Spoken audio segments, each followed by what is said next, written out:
Okay, so if you decide to come into the office and sit down with me and go over a layout, design, and budget and cost, this is the type of drawings that I'll probably have ready for you.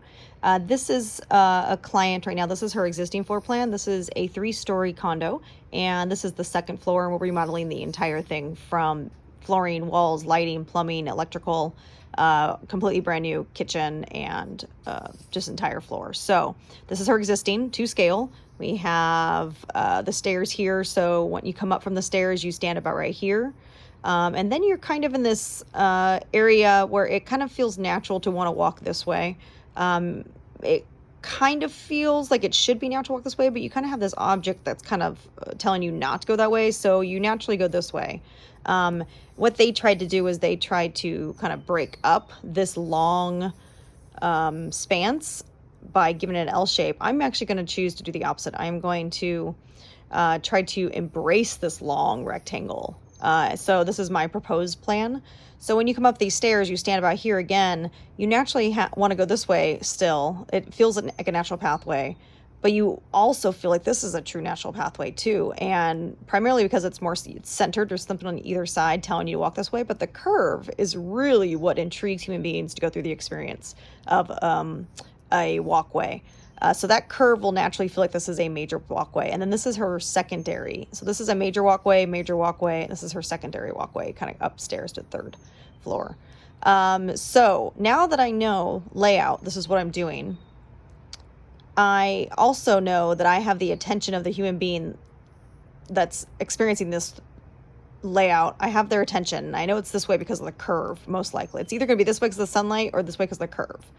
But I want to make this entire wall here a focal wall. I want to embrace this long, long distance here. And now that I have their attention because there's a curve, I'm also grabbing their attention, making this a focal wall. So now I've kind of forced the human being who's experiencing this, coming up the stairs, their first place they're going to look is this way. This is what I am choosing to kind of focus on with my design. So with that being said, this client has a lot of knickknacks, that's the wrong word, collectibles, travels. And on her travels, we talked about displaying a lot of things, and we talked about her overall look, color-wise, a palette that she was wanting to achieve. So I have a list of all those things, and I kept that in mind as I designed things the way I did.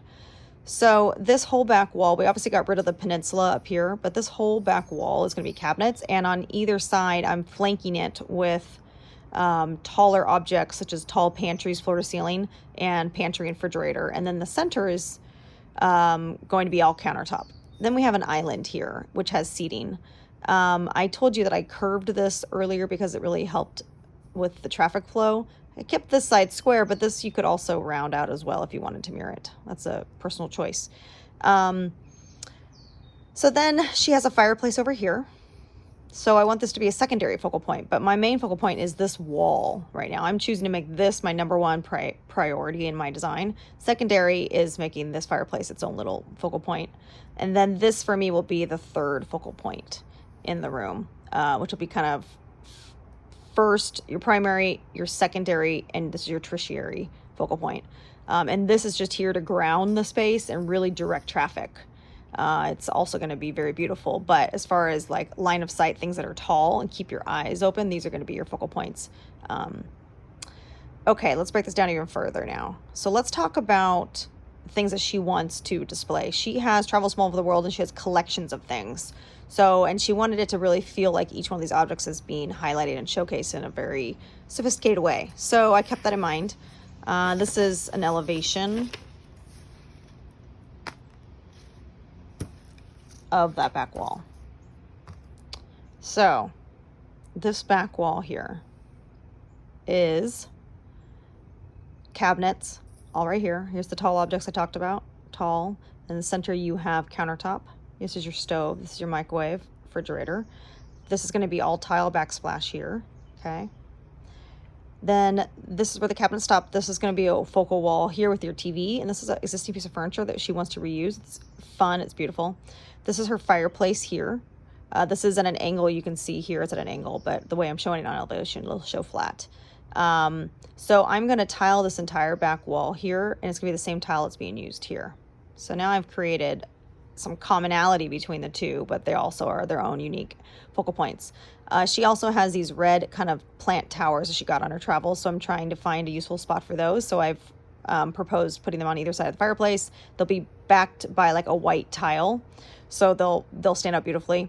There's a mantle on top of here as well that I want to create out of the same material as the cabinet, so the colors stay the same.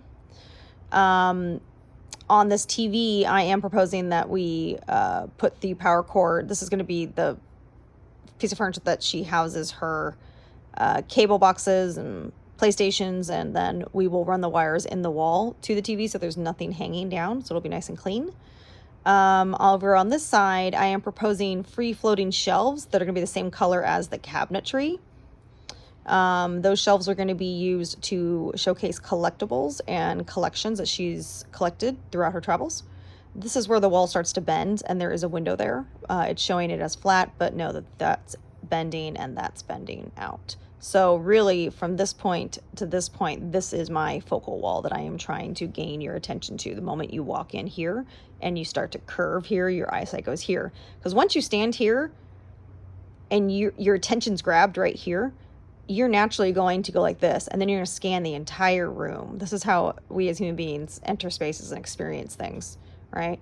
So I'm grabbing your attention right away. I'm telling you where to look. I want you to look throughout this entire beautiful room and see how it's working together. All right, so then we go into her island here.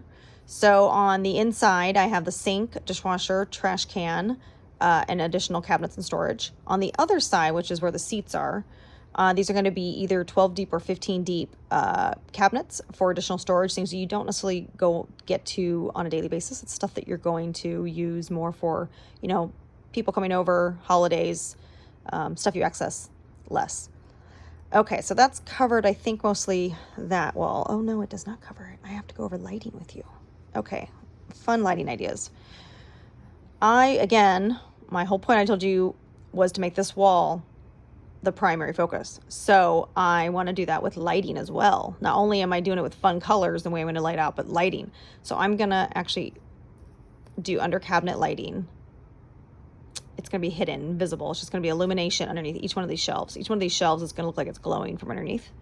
I'm going to do under cabinet lighting in here. So this whole alcove is going to glow and light up. Plus it's going to make that tile stand out. I'm going to do toe kick lighting under here. Okay. I am going to do lighting underneath this piece of furniture just the same way to the shelves. Very seamless, just gonna be a nice little glow. Okay. And I'm gonna have toe kick lighting underneath the island all the way around, so you have illumination there. So what I'm doing is I'm lighting up a pathway, because again, I'm wanting you to really understand that this is a major pathway here. And then I'm just lighting up the entire wall from this end all the way to there. Okay, now let's talk about this wall here. So some of her wants and needs, we talked about, she has this wonderful light here that comes from this window, and her plants love it, and she loves the little plant section. So she also kind of sits here and kind of reads mail and kind of just enjoys the sun. She does have lighting over here too, but it's not as good for the plants, so we really want to focus on the plants here. So I'm going to put a corner kind of floating desk, which is going to be made of the countertop that we have here, and then that countertop surface is going to stretch over here. And then it'll be a great place for her to just have a little garden window to sit at. So these are my two proposals for this wall. I'm really leaning this direction now, but so this is that window that gets wonderful light. So I'm going to have a corner desk countertop all the way across, but it's going to come all the way across here, and then it's going to waterfall down. And these are going to be cabinets that are the same color as her kitchen. They're just only going to be 12 deep though. You can see shallow, because it's really just for books or stationary mail, and it's supposed to, not really impede on this natural walkway. This is a double wide walkway. I want to keep that. So what I'm proposing is that we do floating shelves from the same cabinet color, and then she can display all of her plants on there. And then I want to do a gorgeous focal point mirror that I will repeat over on the fireplace area. So that'll be across the room. It'll tie the two spaces together. I do have colors in mind for all this too, and we'll go over that next. This is a furniture piece that she has collected on her travels. So this was another option for that wall.